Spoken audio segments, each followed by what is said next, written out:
ETF index mutual funds నేర్చుకుని stock మార్కెట్లో రాణించాలనుకుంటున్నారా? వెంటనే ఈ నెంబర్కి కాల్ చేయండి.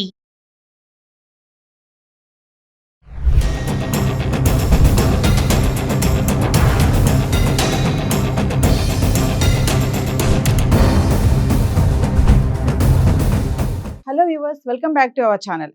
అమెరికాకు వెళ్ళే దొడ్డి దారినే డాంకీ రూట్ అంటారంట. ఏజెంట్స్కి డబ్బులు ఇస్తే పనామా, మెక్సికో అడవిలోంచి అమెరికా తీసుకెళ్తారంట. అసలు ఏంటి ఈ డాంకీ రూట్? మరి ఇదంతా ఈజీయేనా?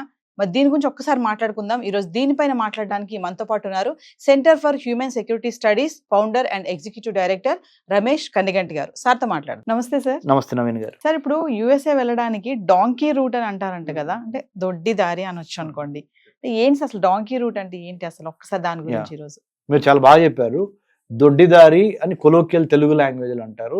స్పష్టమైన తెలుగులో చెప్పాలంటే దొంగదారి. దొంగదారి, ఎత్తుకు పై ఎత్తేసి ఏదో విధంగా వెళ్ళిపోవాలి, తిమ్మిని బమ్మించేసి వెళ్ళిపోదాం అని మన తెలుగులో అంటాం మనము. ఇదేంటంటే అమెరికా వెళ్తానికి ఎట్లా ఈ దొడ్డిదారి లేదా దొంగదారి లేదా డాంకీస్ రూట్ అంటే ఏంటంటే B1 B2 వీసా అంటే టూరిస్ట్ వీసా కానీ విజిటర్ వీసా కానీ అంటారు. F1 స్టూడెంట్ వీసా అంటారు. H1B వర్క్ పర్మిట్, వర్క్ చేయడానికి అమెరికాలో ఉద్యోగం చేయడానికి వెళ్ళేది. H4 డిపెండెంట్ వీసా అంటారు. L1 ఒక కంపెనీ నుంచి ఇంకో company intra company transfer visa. తర్వాత M1 అంటే వొకేషనల్ ఎడ్యుకేషన్, చేతి వృత్తులు అలాంటి వీటితో పాటు అవుట్ స్టాండింగ్ సైంటిస్టులకు ఇచ్చే వీసా కూడా ఉంటుంది. ఇది కాకుండా డిప్లొమాట్స్కి ఇచ్చే వీసా కూడా ఉంటుంది వేరు. Government and higher government officials and diplomats, ఇన్ని రకాల వీసాలు ఉంటాయి. మన వాళ్ళు ఏం చేస్తారంటే స్టూడెంట్గా వీసా తీసుకుంటారు, F1, అమెరికా వెళ్తారు. అమెరికాలో అడ్మిషన్ తీసుకుంటారు, ఫీజు కడతారు. అమెరికాలోకి వెళ్ళిపోయిన తర్వాత వాళ్ళు వెళ్ళింది స్టూడెంట్గా చదువుకుందామని కాదు. కొంతమంది ఏదో ఒక విధంగా అమెరికాలో స్థిరపడటానికి. కాబట్టి వాళ్ళు ఏం చేస్తారంటే ఫస్ట్ అమెరికాకి ఉత్తరాన పైన ఉన్న దేశం కెనడాని ఎంచుకుంటారు. కెనడాకి అమెరికాకి మధ్య సత్సంబంధాలు ఉన్నాయి కాబట్టి పెద్ద ప్రాబ్లమ్స్ రావు, పెద్ద లీగల్ కాంప్లికేషన్స్ ఉండవు. కాబట్టి they choose Canada. They get admission into Canadian University. They get visa. They go to Canada. After 3 months, 4 months, 6 months tarvata, because of health reason or because of climate reason, because of something else, they tell, I don't want to study in Canada. My health is not permitting or my whatever. They withdraw the admission. Mari meer anochu admission double కట్టాం కదా fee, మరి మొత్తం ఎవరు కదా అంటే Canada చాలా liberal country. Student యొక్క సంక్షేమం కోసం మీరు 100 రూపీస్ ఫీజు కడితే దాంట్లో ఎంతో కొంత చిన్న అమౌంట్ మినహాయించుకొని సింహభాగం లైన్ షేర్ తిరిగి ఇచ్చేసే అవకాశం ఉంది. అలా తీసుకొని దానికి ఒక మీడియేటర్ని పెట్టుకొని, అంటే మనం తెలుగులో చెప్పాలంటే ఒక బ్రోకర్ని పెట్టుకొని, ఆ బ్రోకర్ గారి బాధ్యత ఏంటంటే కెనడాకి అమెరికాకి మధ్య ఉన్న బోర్డర్ దాటించేసేసి అమెరికాలోకి పంపించేయటం కెనడా నుంచి. అంటే ఈ ఏమంటారు, ఈ దొడ్డిదారి దానికి కూడా ఏజెంట్లు ఉంటారు. అయ్యో పెద్ద ర్యాకెట్ ఇది. మహారాష్ట్ర నుంచి, పంజాబ్ నుంచి, హర్యానా నుంచి, ఉత్తరప్రదేశ్ నుంచి చాలా మంది, మహారాష్ట్ర కూడా చెప్పాను కదా, మహారాష్ట్ర నుంచి చాలా మంది పట్టుబడ్డారు కూడా. మొన్న ఈ మధ్య అయితే ఒక ఫ్యామిలీ మంచు గడ్డతో -డిగ్రీల టెంపరేచర్ ఉండటం మూలాన ఫ్రాస్ట్ బైట్ అంటారు, అంటే ఈ చలి ఎముకలు గురికే చలికి చనిపోయిన సందర్భాలు ఉన్నాయి. కెనడా నుంచి అమెరికాలోకి వెళ్తాం మూలన. నార్త్ అమెరికన్ కాంటినెంట్ లో పైన కెనడా ఉంటే ఇక్కడ అమెరికా ఉంటుంది, కింద సెంట్రల్ అమెరికా, ఇక్కడ సౌత్ అమెరికా, 4 ఉన్నాయి అక్కడ. అంటే పైన 2 దేశాలేమో నార్త్ అమెరికాలో ఉంటాయి, సెంట్రల్ అమెరికా అంటే మెక్సికో, ఈ కంట్రీలో పనామా, ఇవి కింద సౌత్ అమెరికాలో వచ్చేటప్పుడు బ్రెజిల్, అర్జెంటీనా, చీలీ, ఇవన్నీ కింద ఉన్నాయి. సో ఇలా ఉంది అంటే భౌగోళిక సారూప్యం. This is the geography.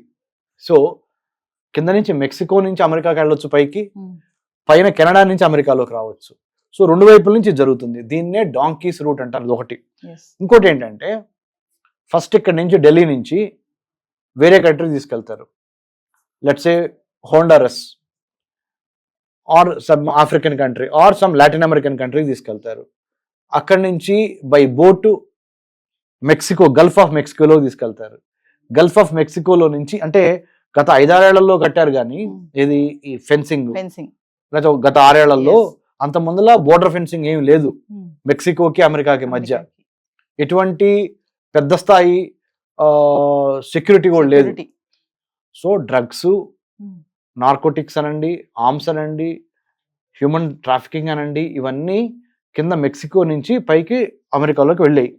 So ఈ రూట్లని కూడా మనము డాంకీస్ రూట్ అంటారు. అంటే సరే ఫారెస్ట్ లోంచి వెళ్తారని అంటారు, అంత ఈజీ కాదు కదా ఇది. ఈజీ కాదండి. నదులు, సముద్రాలు, పర్వతాలు, మానవ జీవితము 2 అంశాల మీద ఆధారపడి ఉంటుంది నవీన్ గారు. ఒకటి భయము, ఇంకొకటి ఆశ. You are fearful of something, that's why you do certain things or you don't do certain things. You are hopeful of something, that's why you do certain things to get that. So ఆ రెండింటి మధ్య జరిగే ఘర్షణ, భయానికి ఆశకి మధ్య జరిగే ఘర్షణని ఈ మధ్యలో ఉన్న మధ్యవర్తి అంటే ఈ ఏజెంట్స్ క్యాష్ చేసుకొని అటు నుంచి డబ్బులు తీసుకుంటారు, ఇటు నుంచి డబ్బులు తీసుకుంటారు. పోతే ప్రాణం పోయేది మీది నాది కదా, వాళ్ళకి బావు కదా. వాళ్ళ డబ్బులు, వాళ్ళ కమిషన్ వాళ్ళు తీసుకొని మీకు ఎందుకు అక్కడ ఉన్నారు, మీరు అక్కడ ఫ్లైట్ దిగంగానే మిమ్మల్ని రిసీవ్ చేసుకుంటారని చెప్తారు, లేదా పలానా చోటకి వెళ్ళండి అక్కడి నుంచి మా వాళ్ళు మిమ్మల్ని తీసుకెళ్తారని చెప్తారు. So what I'm trying to say is, ఇది గ్యారంటీగా ఒక ట్రాప్. ఈ ట్రాప్ లో పడకుండా ఉండాలి అంటే there is nothing like short cut to success అండి. అంటే ఇప్పటికీ కూడా ఉన్నారంటారా సార్ అలా వెళ్ళే వాళ్ళు? 100% ప్రతి దేశంలోనూ ఆపరేట్ అవుతున్నారు, ఇంక్లూడింగ్ ఇండియా. మీరు అనొచ్చు మరి ఉన్నారని అంటున్నారు కదండి, పోలీసులు ఏం చేస్తున్నారు, సిబిఐ ఏం చేస్తుంది, లేకపోతే ఇంకా మిగతా లా ఎన్ఫోర్స్మెంట్ ఆఫీసర్స్ ఏం చేస్తున్నారు ఇండియాలో. అమెరికాలో కూడా FBI, federal bureau of investigation, లేదా ఐస్ పేరు విన్నారా? ఐస్ అంటే మనం తినే ఐస్ కాదు, ఐస్ అంటే ICE, immigration customs enforcement agency అని ఉందండి. ఐస్ అని. ఐస్ చల్లగా ఉండాలి కదా, కానీ ఇప్పుడు ఐస్ బాగా వేడిగా ఉంది. ఎందుకంటే వాళ్ళు 24/7 పనిచేస్తా అందరిని ఏరిపారేస్తున్నారు. మరి ఇంత కష్టపడి వెళ్తున్నారు కదా సార్, మరి షార్ట్ కట్ లో ఏజెంట్ దగ్గర డబ్బులు కట్టుకొని, మరి ఇప్పుడు ట్రంప్ వాళ్ళందరినీ వెనక్కి పంపించేస్తున్నాడు, మరి ఏంటి వాళ్ళ పరిస్థితి? అదే ముందర మనం ఆలోచించుకోవాలి. ఎప్పుడైనా సరే దూరపు కొండలు నునుపంటారు తెలుగులో.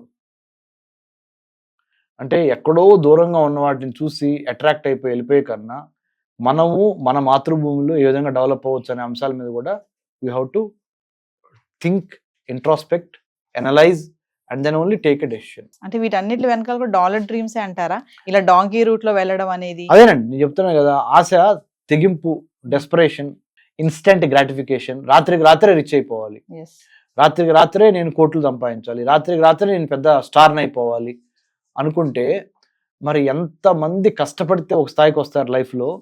So brick by brick, step by step, 1000 miles of journey starts with a single step. ఆ పేషెన్స్ ఉండాలి, ఆ పర్సివరెన్స్ అంటే పట్టుదల ఉండాలి.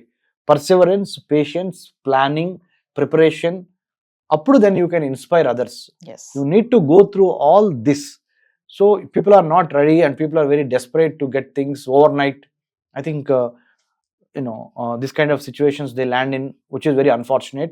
I'm sure given the American backdrop of right now whatever happening, మీరు నేను 7th of February 2025 హైదరాబాద్లో సుమన్ టీవీలో కూర్చొని మాట్లాడుకుంటున్న ఈ సందర్భంగా అక్కడ American president Donald Trump, 47th president of the United states of America, భారత ప్రధాని the honourable prime minister Narendra Modi గారు రేపు February 13th, 14th అమెరికాలో కలవబోతున్నారు. సో తప్పనిసరిగా నరేంద్ర మోడీ గారు, honourable prime minister of India, will definitely flag all these outstanding issues, and some are very recent disturbances about illegal immigrants deportation to India, and students issues, part-time job issues, and H1B visa issues. These things also will come into discussion, dialogue between these two leaders. Let's hope in the coming 100 days some things be changing for the good. Thank you very much Naveen garu. Hi. Stock మార్కెట్లో వాలటిలిటీకి దూరంగా ఉంటున్నారా? Portfolios అన్ని కూడా రెడ్లో ఉండి bleed అవుతున్నాయా? అంటే stock మార్కెట్లో ఉండి సస్టైనబిలిటీ ఉన్న బిజినెస్ మోడల్ లాగా, లేదా స్టాక్ మార్కెట్ లాంగ్ టర్మ్లో మంచి వెల్త్ క్రియేట్ చేసుకునేలాగా ప్లానింగ్స్ ఏమైనా ఉన్నాయా? అయితే అలాంటి వాళ్ళ కోసం ఈ ప్రోగ్రామ్ అండి. ETFs, index funds and mutual funds. మా స్టాక్ మార్కెట్లో ఉండి కూడా సెక్యూర్ వేలో మనీ మేక్ చేసుకునే పద్ధతి ఏదైనా ఉందంటే రిటైలర్స్కి ఈ మూడే అనమాట. దీంట్లో కాంప్రహెన్సివ్గా మీకు ట్రైనింగ్ అండ్ గైడెన్స్ జరుగుతుంది. అండ్ వీకెండ్స్లో జరిగే ఈ ప్రోగ్రామ్లో అటెండ్ అవటం ద్వారా ETFs, index funds and mutual ఫండ్స్లో మీ నాలెడ్జ్ పెంచుకోండి. మీ పోర్ట్ఫోలియో మీరే మెయింటైన్ చేయడం ద్వారా ఇయర్లీ యావరేజ్ మీద 20 to 30% మనీ మేక్ చేసుకోండి. All the best. Thank you.